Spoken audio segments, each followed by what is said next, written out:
UNESCO ప్రపంచ వారసత్వ ప్రదేశంగా గుర్తించిన మొదటి భారతీయ సైట్ ఏది? ఆప్షన్స్: 1 హంపి, 2 ఎల్లోరా గుహలు, 3 అజంతా గుహలు, 4 సుందర్బన్స్. కరెక్ట్ ఆన్సర్ 3 అజంతా గుహలు. యునెస్కో 36 భారతీయ ప్రదేశాలను ప్రపంచ వారసత్వ ప్రదేశాలుగా గుర్తించింది. రాగి ప్లేట్ శాసనాలను ఈ పాలకులలో ఎవరు జారీ చేశారు? ఆప్షన్స్: 1 సముద్రగుప్తుడు, 2 స్కందగుప్తుడు, 3 చంద్రగుప్తుడు, 4 భానుగుప్త. కరెక్ట్ ఆన్సర్ 1 సముద్రగుప్తుడు. అవి నలంద కాపర్ ప్లేట్ శాసనాలు మరియు గయా రాగి ప్లేట్ శాసనాలు.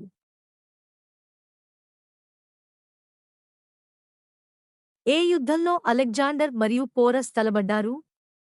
ఆప్షన్స్: 1 తాళికోట యుద్ధం, 2 హైడాస్పస్ యుద్ధం, 3 హల్దిఘాటి యుద్ధం, 4. కరెక్ట్ ఆన్సర్ 2 హైడాస్పస్ యుద్ధం. 326 బీసీలో హైడాస్పస్ యుద్ధం జరిగింది.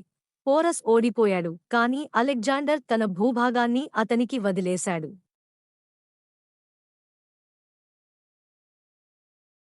రామాయణాన్ని పర్షియన్ భాషలోకి ఎవరు అనువదించారు? Options: 1 Abul Fazal, 2 Abdul Latif, 3 Isar Das, 4 Badoni. Correct answer 4 Badoni. Badoni Ramayanam మరియు మహాభారతాలను పర్షియన్ భాషలోకి అనువదించారు. గోవాను స్వాధీనం చేసుకున్న పోర్చుగీస్ వైస్రాయ్ ఎవరు?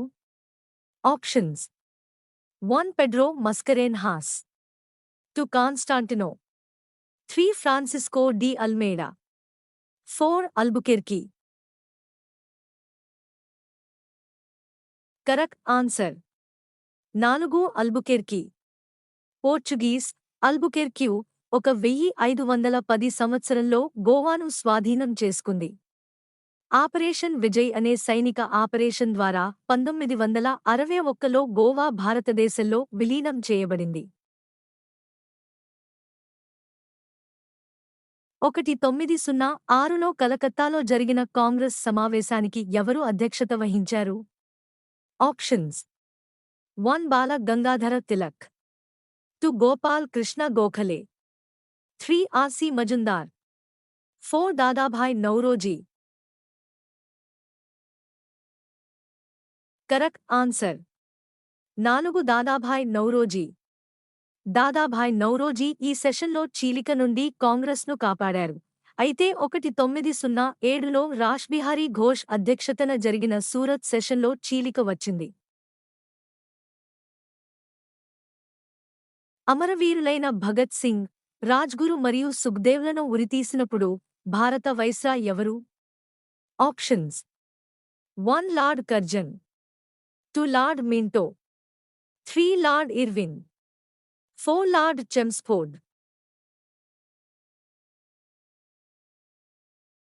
Correct answer 3 lord Irwin.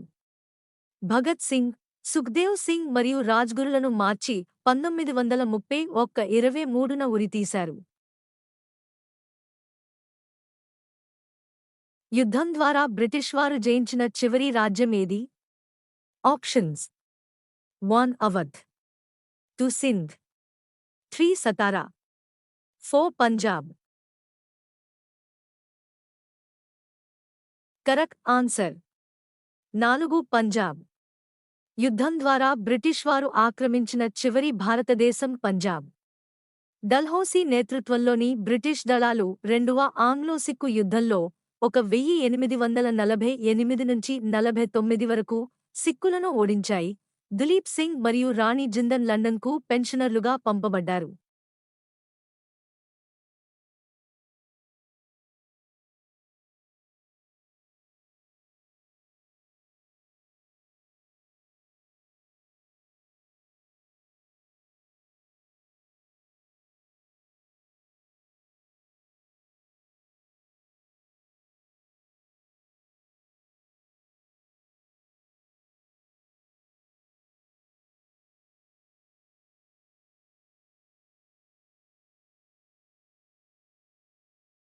ఇక్తాదారీ వ్యవస్థను ఎవరు రద్దు చేశారు? Options: 1 Jalal Uddin Khilji, 2 Alauddin Khilji, 3 Khusru Khan, 4 Mubarak Khilji. Correct answer 2 Alauddin Khilji. ఇక్తదార్ ఆదాయాన్ని సేకరించి సైనికులకు పంపిణీ చేసేవారు. ఇక్తాదార్లు శక్తివంతులుగా మారి రాజుకు ముప్పుగా మారారు. కాబట్టి అలావుద్దీన్ ఖిల్జీ ఇక్తాదారీ వ్యవస్థను రద్దు చేశాడు.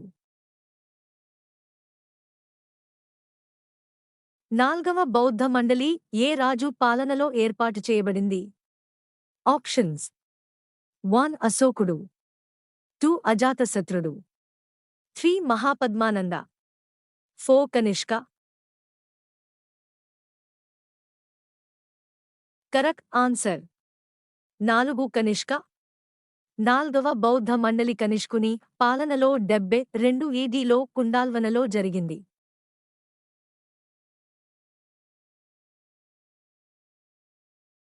కింది ఏ దేశాల మధ్య కార్నాటిక్ యుద్ధాలు జరిగాయి? ఆప్షన్స్: 1 బ్రిటిష్ మరియు డచ్, 2 ఫ్రెంచ్ మరియు డచ్, 3 ఫ్రెంచ్ మరియు డేన్స్, 4 బ్రిటిష్ మరియు ఫ్రెంచ్. కరెక్ట్ ఆన్సర్ 4 బ్రిటిష్ మరియు ఫ్రెంచ్. 18వ శతాబ్దంలో బ్రిటిష్ మరియు ఫ్రెంచ్ ఈస్ట్ ఇండియా కంపెనీల మధ్య 3 కార్నాటిక్ పోరాటాలు జరిగాయి. ఈ యుద్ధాల ఫలితంగా బ్రిటిష్ ఈస్ట్ ఇండియా కంపెనీ రాజకీయ ఆధిపత్యం ఏర్పడింది. ఫ్రెంచ్ కంపెనీ పాండిచ్చేరి చుట్టుపక్కల ప్రాంతాలకు మాత్రమే పరిమితం చేయబడింది. టిప్పు సుల్తాన్ మూడో ఆంగ్లో మైసూర్ యుద్ధాన్ని ముగించడానికి బ్రిటిష్ వారితో ఏ ఒప్పందం చేసుకున్నాడు? ఆప్షన్స్: 1 మంగళూరు ఒప్పందం, 2 మైసూర్ ఒప్పందం, 3 బిద్నూర్ ఒప్పందం, 4 శ్రీరంగపట్నం ఒప్పందం. కరెక్ట్ ఆన్సర్ 4 శ్రీరంగపట్నం ఒప్పందం.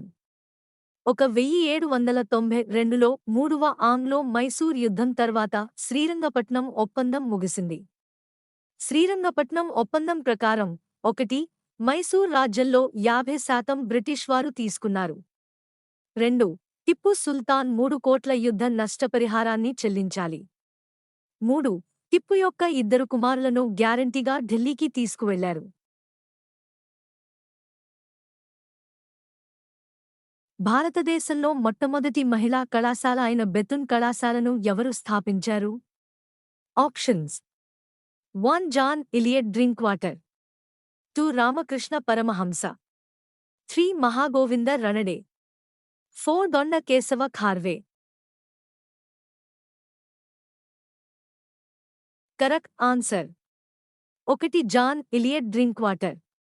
బెతున్ కళాశాల 1849లో కలకత్తాలో స్థాపించబడింది. బీహార్లోని దాల్మియానగర్ దేనికి ప్రసిద్ధి చెందింది? ఆప్షన్స్: 1 పట్టు, 2 సిమెంట్, 3 తోలు, 4 జనపనార.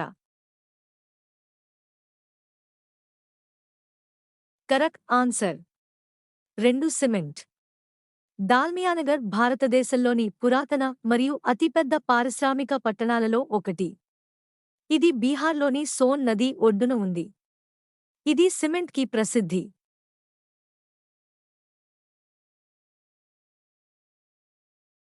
సుభాష్ చంద్రబోస్ రాజీనామా తర్వాత భారత జాతీయ కాంగ్రెస్ అధ్యక్షుడిగా ఎవరు నామినేట్ అయ్యారు?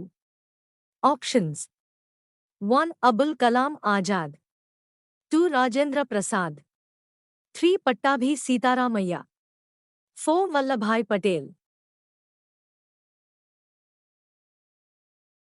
Correct answer 2 Rajendra Prasad. సుభాష్ చంద్రబోస్ 1939లో భారత జాతీయ కాంగ్రెస్ ప్రెసిడెంట్ షిప్ నుండి వైదొలిగారు, ఎందుకంటే గాంధీజీకి ఆయన అధ్యక్షుడిగా ఉండడం ఇష్టం లేదు.